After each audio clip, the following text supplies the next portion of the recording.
श्री शिवाय नमस्तुभ्यम हर हर महादेव। छत्तीसगढ़ राज्य के धमतरी रोड सेजबहार रायपुर में गुरुजी पंडित प्रदीप मिश्रा जी द्वारा श्री शिव महापुराण कथा शुरू हो गई है। यह 7 दिवसीय शिव महापुराण कथा है जो कि 24 दिसंबर से 30 दिसंबर तक दोपहर के 2 बजे से 5 बजे तक आस्था और यूट्यूब के माध्यम से देखी जा सकती है। आज 24 दिसंबर मतलब पहले दिन की रायपुर की श्री शिव महापुराण कथा में गुरुजी पंडित प्रदीप मिश्रा जी ने कुल 17 उपाय पत्रों और उपयोगी जानकारियां दी है। सभी जानकारी आपको इस वीडियो के माध्यम से मिलने वाली है। इसके साथ ही गुरुजी पंडित प्रदीप मिश्रा जी की आगामी जनवरी 2025, फरवरी 2025, मार्च 2025 में होने वाली शिवपुराण कथाओं की जानकारी भी मिलने वाली है, इसलिए वीडियो अंत तक देखें। अगर आपने आज की शिवपुराण कथा नहीं देखी है तो आपको पूरी कथा का रसतत्व इस छोटे से वीडियो से प्राप्त होने वाला है।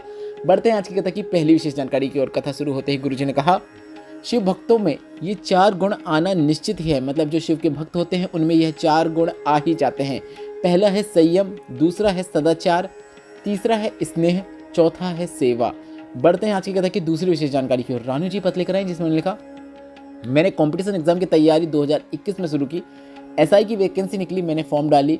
इस परीक्षा में 5 चरण थे। मेरे को कुछ भी समझ में नहीं आ रहा था क्योंकि मेरी तैयारी सिर्फ 50% की थी। आपकी कथा सुनना शुरू किया था। साथ ही साथ हमने भाटापार की शिवपुराण कथा पंडाल के अंदर सुनी, क्योंकि हमने सुना था कि कथा पंडाल में कथा सुनने से की गई कामना निश्चित पूर्ण होती है। और कथा सुनने के बाद हमारे अंदर ऐसी ऊर्जा उत्पन्न हुई कि मैंने अपनी जो पढ़ाई थी उसमें 4 गुना अधिक मेहनत की। बाबा पर भरोसा रखते हुए बाबा के मंदिर में जाकर 1 लोटा जल चढ़ाती, साफ सफाई का कार्य करती।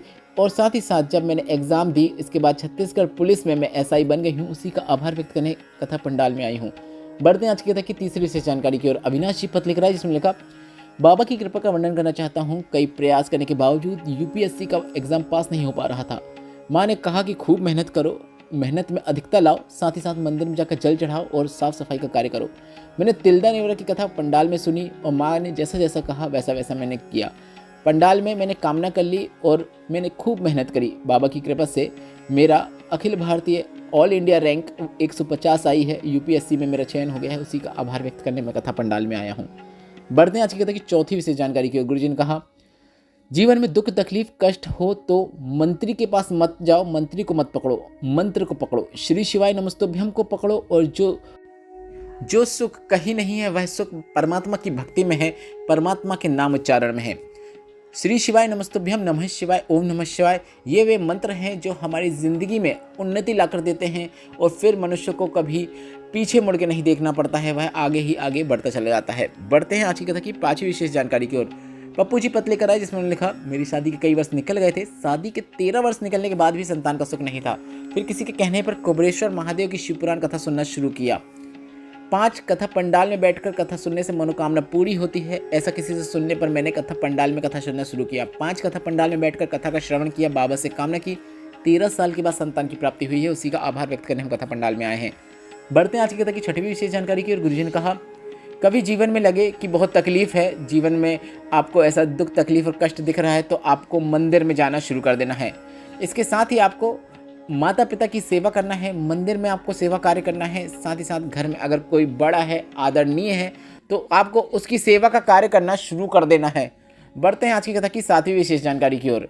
गुरुजी ने कहा, अगर पुरुष शिव मंदिर में जाकर 1 लोटा जल शिवलिंग पर अर्पित कर रहा है तो वह अपने कुल को तार देता है, पर अगर कोई नारी 1 लोटा जल शिवलिंग पर जाकर अर्पित करती है तो वह अपने मायके और ससुराल दोनों पक्ष को तार देती है। पुरुष को किया गया जो भी कर्म होता है, पुण्य होता है, व्रत होता है, उसका भाग पुरुष और पुरुष के कुल को प्राप्त होता है। पर स्त्री का किया गया कोई भी व्रत है, कोई भी पूजन है, उसका फल केवल स्त्री को नहीं मिलता बल्कि उसके बेटे को मिलता है, उसके पति को मिलता है, उसकी सास को मिलता है, उसके ससुराल वालों को मिलता है और उसके मायके वालों को भी उसका फल प्राप्त होता है। स्त्री कोई भी व्रत करती है उसका फल सभी को प्राप्त होता है। बढ़ते हैं आज की कथा की 8वीं विशेष जानकारी की ओर। गुरुजी ने कहा, गणेश पुराण में लिखा है, अगर स्त्री चतुर्थी का व्रत करती है, अब कोई सी भी चतुर्थी हो सकती है, वह करवा चौथ भी हो सकता है, तो स्त्री अगर चतुर्थी का व्रत करती है तो उससे उसके पति की आयु तो बढ़ती ही है, साथ ही साथ उसके पुत्र का भी वैभव बढ़ता है।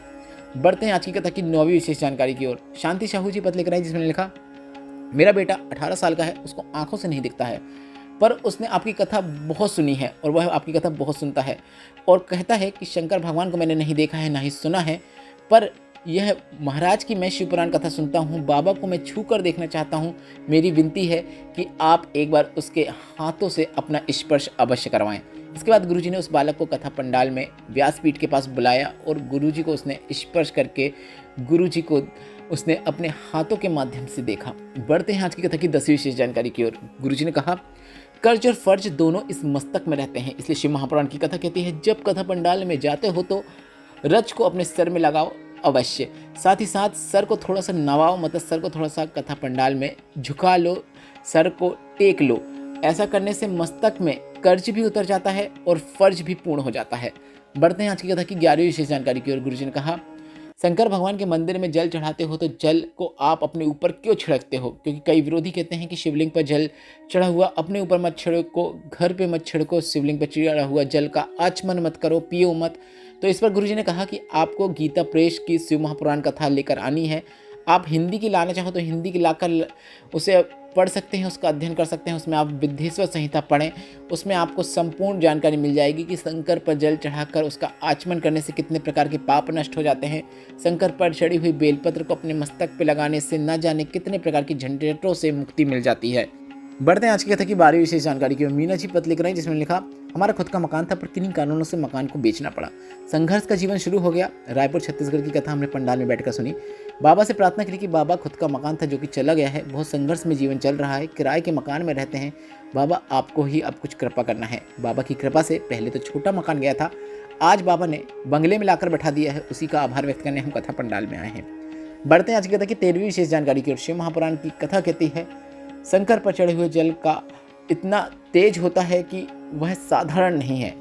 आप जो साधारण जल पीते हैं वह आपके शरीर से तुरंत निकल जाता है, पर शंकर पर चढ़ा हुआ जल का जब आप आचमन करते हैं तो वह 41 दिनों तक आपके शरीर में बना रहता है और हमारे शरीर को तेज प्रदान करता रहता है, शक्ति प्रदान करता रहता है। बढ़ते हैं आज की कथा की 14वीं विशेष जानकारी की ओर। गुरुजी ने कहा, शिव पुराण में कुछ पौधों का वर्णन मिलता है, साथ ही साथ कुछ तिलकों का वर्णन मिलता है। 4 प्रकार के तिलकों का वर्णन शिव पुराण में देखने को मिलता है। अलग अलग चीज़ों के तिलक लगाने से आपको अलग अलग प्रकार के कार्यों में सफलता प्राप्त होती है। इसका वर्णन हम आपको आने वाले दिन की शिव पुराण कथा में अवश्य करेंगे। आज समय हो गया है, इसलिए गुरुजी ने आज तिलकों का वर्णन नहीं किया है। बढ़ते हैं आज की कथा की 15वीं विशेष जानकारी की ओर। गुरुजी ने कहा, कर्जा कहाँ पर होता है? मस्तक में कर्जा चढ़ जाता है, ऐसा आपने भी सुना होगा। उसे काटने के लिए तिलक को भी मस्तक में लगाया जाता है, इसलिए आपको अपना मस्तक हमेशा भगवान के दर में जाकर जरूर नवाना चाहिए, जरूर झुकाना चाहिए। ऐसा करने से आपको कर्ज से भी मुक्ति मिलती है। बढ़ते हैं आज की कथा की 16वीं विशेष जानकारी की ओर। विशेष जानकारी देते हुए गुरुजी ने कहा, त्र्यंबकेश्वर महादेव यह नाम साधारण नहीं है। कुबरेश्वर धाम सीहोर में बेल वाटिका तैयार की जा रही है, जिसमें आपको तुम्रुका जी का दर्शन होगा। एक एक स्वभाव का तुम्रुका जी का दर्शन आपको उस बेल वाटिका में होगा। अभी बनकर तैयार नहीं हुई है और शायद रुद्राक्ष महोत्सव तक भी बनकर तैयार ना हो पाए, पर जब बन जाएगी तो यह भारत का पहला स्थान होगा, पहला अवसर आपको ऐसा मिलेगा कि आपको तुम्रुका जी का दर्शन बेल वाटिका में होगा, जो कि सीहोर कुबरेश्वर धाम में होगा। बढ़ते हैं आज की कथा की 17वीं और अंतिम जानकारी की ओर। गुरुजी पंडित प्रदीप मिश्रा जी की नए वर्ष की अगली शिव पुराण कथा, मतलब पहली शिव पुराण कथा 4 से 10 जनवरी 2025 तक छुरिया हालेकोसा राजनांदगांव में होगी। इसके बाद 16 से 22 जनवरी 2025 तक सूरत गुजरात में होगी। इसके बाद 24 से 30 जनवरी 2025 तक साकरी महाराष्ट्र में होगी। इसके बाद 1 से 7 फरवरी 2025 तक कांकेर छत्तीसगढ़ में होगी। इसके बाद 10 से 16 फरवरी 2025 तक प्रयागराज में होगी। इसके बाद 17 से 23 फरवरी 2025 तक तारा बाबा की कुटिया सिरसा हरियाणा में होगी। इसके बाद 25 फरवरी से 3 मार्च 2025 तक रुद्राक्ष महोत्सव होगा, जो कि सीहोर कुबरेश्वर धाम में होगा। हमारे द्वारा व्हाट्सएप चैनल बनाया गया है, जिसमें हम आपको रोजाना की तिथियों की जानकारी के साथ अन्य उपायों की जानकारी भी देते हैं। व्हाट्सएप चैनल में ज्वाइन करना बिल्कुल फ्री है। आप कमेंट बॉक्स में दी गई लिंक पर टच करके हमें व्हाट्सएप में फॉलो कर सकते हैं और वहाँ भी अपनी सेवा का एक अवसर हमें प्रदान कर सकते हैं। आज की कथा से अगर आपको आनंद की प्राप्ति हुई है तो इस वीडियो को लाइक करके कमेंट बॉक्स में श्री शिवाय नमस्तुभ्यम या फिर हर हर महादेव अवश्य टाइप कीजिएगा। श्री शिवाय नमस्तुभ्यम, हर हर महादेव।